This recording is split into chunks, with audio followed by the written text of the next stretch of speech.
Shabbat Shalom, on est Shabbat Bereshit. Voilà, on commence. Première chose, que Bezrat Hashem, on aura une grande réussite pour nos soldats en Israël. Amen. Une bonne santé pour tous les gens qui sont blessés. Amen. Et tous les gens. Et en vérité, on sait qu'on ne peut pas comprendre, on peut expliquer, mais on peut rajouter de la Torah mitzvot, de faire des mitzvot et de faire le Havat Israël. Le plus important maintenant, en ce moment-là, c'est de faire Havat Israël. C'est vraiment Havat Rinam, la vraie amour de gratuitement donner vraiment à chaque. On sait que dans notre paracha, c'est une paracha qu'il y a une question qui se demande, c'est l'histoire de Adam et Chava. On sait que Adam et Chava, ils sont nés vendredi après-midi, et Dieu, comme tout le monde sait, leur a demandé de ne pas manger le fruit. Et quand on a demandé de ne pas manger le fruit, on sait que c'était à peu près pendant 3 heures. Dieu leur a dit, ne mangez pas ça pendant 3 heures. Et la Torah nous raconte qu'ils n'ont pas réussi à réussir, et ils sont tombés, ils ont mangé, le monde a changé. Et une des questions qu'on se demande, comment c'est possible?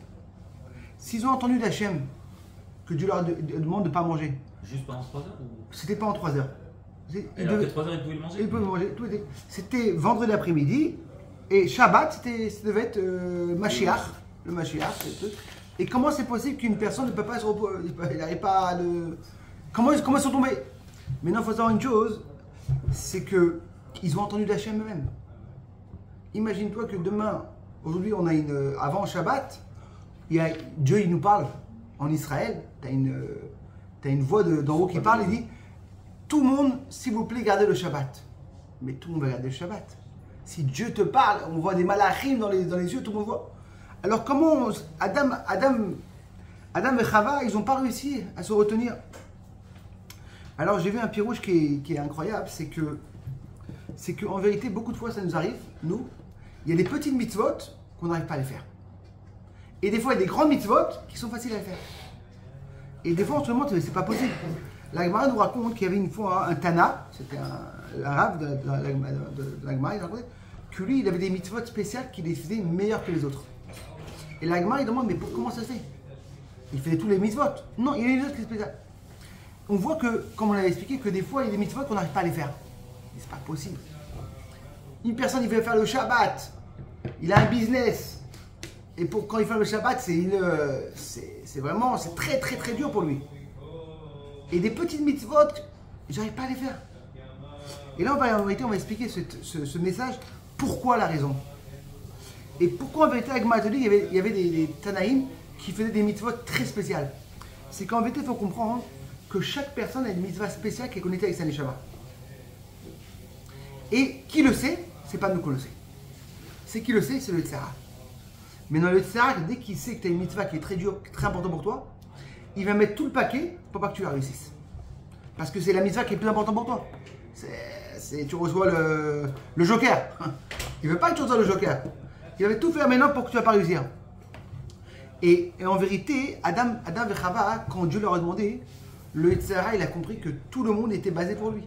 Parce que s'il n'aurait pas réussi, il n'y aurait plus de Tzara dans le monde. Il a vu que c'est tellement important, il a mis tout son paquet pour faire tomber en vérité Adam et Chava. Et c'est en vérité ce message qu'on apprend ici, comment de faire importance d'Afka, que des fois les mitzvot sont durs pour que tu n'arrives pas à les faire. C'est très possible parce que c'est côté avec ta neshama. C'est là le travail de le faire. C'est là le travail de venir et de tout faire pour la réussir. Parce que c'est possible qu'en vérité, ta neshama en vérité, elle est complètement connectée avec cette mitzvah. On sait qu'on arrive à Shabbat Bereshit, le début de l'année, et une des questions qui se demande, pourquoi le Shabbat Bereshit est tombé dedans? Il devait tomber quand? Rosh Hashanah. On arrive au Rosh Hashanah, une nouvelle année, un nouveau livre. Là, ça a l'air, on dirait qu'on est passé presque 25 jours, et tout d'un coup, on nous fait rentrer le Shabbat Bereshit. Mais pourquoi? En deçà, je dis en vérité, c'est que le point de Shabbat Bereshit, c'est le commencement. Et comme le rabbi disait, comment tu te comportes Shabbat Bereshit, comme ça tu te comportes toute l'année. C'est la premier Shabbat, c'est très important. Comment tu te comportes au début, comment un enfant il rentre au début à l'école, il n'y a pas plus important. Je me rappelle quand j'avais 16 ans, et je suis parti à l'Yeshiva en Israël. Et c'était pour aller pour le Shiur Aleph. Et qu'est-ce qui se passe? Mon père est venu avec moi. de Paris. Il m'a emmené jusqu'à la yeshiva. Il a vu que tout j'avais. Il est retourné à la maison. Et ça m'a beaucoup marqué. Et pourquoi en vérité? C'est qu'il a voulu le début comme il faut. Et aussi, c'est une chose qui est très importante d'apprendre pour nous-mêmes. Comment c'est tellement important le début avec nos enfants. À l'école, un nouveau groupe, chaque chose qui est début, parce que comment une personne il commence le début, après c'est fini. La première semaine, deuxième semaine, quand l'enfant il rentre bien au Kita Aleph, au premier Kita, deuxième Kita, un nouveau moré, il rentre bien, c'est fini après. Et c'est qu'en vérité, la Torah veut dire en vérité, c'est vrai que si on aurait fait Shabbat Bereshit à Rosh Hashanah au début de l'année, ça aurait été un balai. Parce qu'il n'y aurait pas vraiment un vrai commencement. C'est comme une personne, il va commencer le début de la scolarité où? Au milieu des vacances. Si tu es au milieu des vacances, c'est tellement. Tu es encore dans les vacances. Il faut que ce soit vraiment un vrai commencement. Et pour ça, toi, tu dis, je veux commencer ton Shabbat Bereshit, vraiment commencer. Mais quand on voit la Torah, c'est une Torah qui a l'air au début magnifique. Dieu, il dit, voilà, qu'il est beau le monde, et qu'est-ce qui est beau, construction. Et tout d'un coup, on voit l'histoire de quoi? Adam et Chava qui font la faute. Et après, on y va où? On y va. Caïn et Hevel se tuent l'un l'autre. Et après, la Torah nous raconte comment le monde, il devient encore, il se dégrade. Mais je veux mettre sur un petit point, comme on a parlé déjà, le point avec Adam et Chava. Le Midrash nous raconte, c'est que quand Adam et Chava, Hevel, il est décédé, il couche chez Moudi à Kandra. Ayou Adam et Chava yoshvim bochim etalvim alav.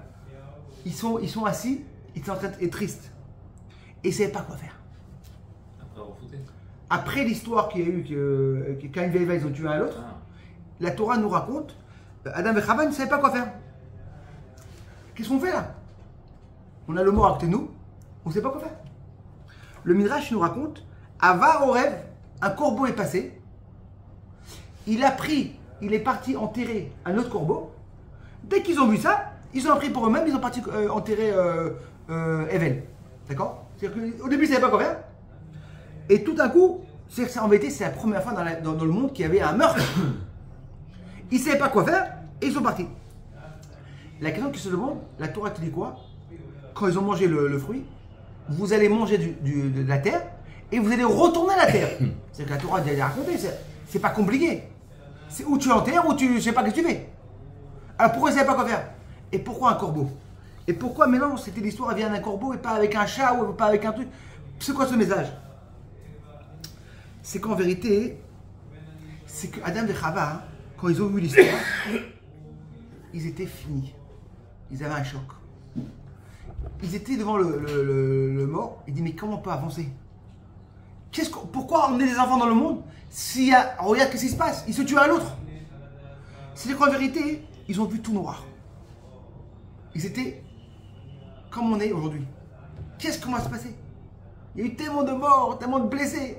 Comment on va avancer? Et là, en vérité, qu'est-ce que Hachem leur a envoyé? Il a envoyé un corbeil. Et pour leur dire en vérité, on sait que le corbeil, il est très cruel. Il ne s'occupe pas des enfants, il y va. Il y a même des fois que le corbeil, quand il est noir, il fait des bébés blancs. Il croit que ce n'est même pas ses enfants. Ils sont très cruels. Et là, quand en vérité, ils voient Adam et Chava, que même le corbeil, il va prendre, enterrer, pas à eux, il va enterrer des corbeils qui ne sont pas de à eux, qui sont de pas leur communauté. Et quand même, là, en vérité, ils apprennent un truc incroyable. C'est que quand il y a du mauvais, on ne va pas chercher du mauvais avec un bâton. On y va faire, on va rajouter du bien. Même le corbeil, qu'il est cruel, il est parti faire du bien. C'est-à-dire qu'en vérité, ils ont dit que c'est que quand ça arrive ce moment-là qui est tellement triste, on doit aller rajouter que du bien. Du avatrinam. C'est vrai que c'est très triste, mais si on va toujours se comporter de regarder le mal, on ne pourra pas se lever. Encore une mitzvah, encore un tilim, encore du bien, et encore, le plus important, c'est la vatrinam. On voit comment, on est parti à la base, et on voit que c'était un mélange. Les datim, les pas religieux, tous les droitiers, tout le monde était ensemble. Et tout le monde nous a reçus comme vraiment, il n'y a pas, on ne sait pas ce truc il y a une semaine. Pourquoi? Parce que de rajouter en vérité le bien. Une chose qui est incroyable, c'est que le Rav il raconte, cette histoire, et c'est un Dvar Torah qui la raconte, qu'il y a en 1984, il y avait Netanyahou, c'est le président, il est arrivé à Simchat Torah. Il est arrivé le deuxième jour de Simchat Torah, que lui faisait qu'une journée, et il est arrivé à Simchat Torah. C'est que pour lui, on roule. C'était un truc. Il est arrivé dans la choule du Rabbi. Et dès qu'il rentre, lui il était au Oum. Oum, c'est quoi? C'est le. Comment on dit le Oum? Le Oum. C'est les nations. Ah ouais, l'ONU. À l'ONU. Et lui il était, c'était pas une personne qui était très importante. Et le Rabbi l'a appelé. Et on dit qu'il a parlé pendant 45 minutes.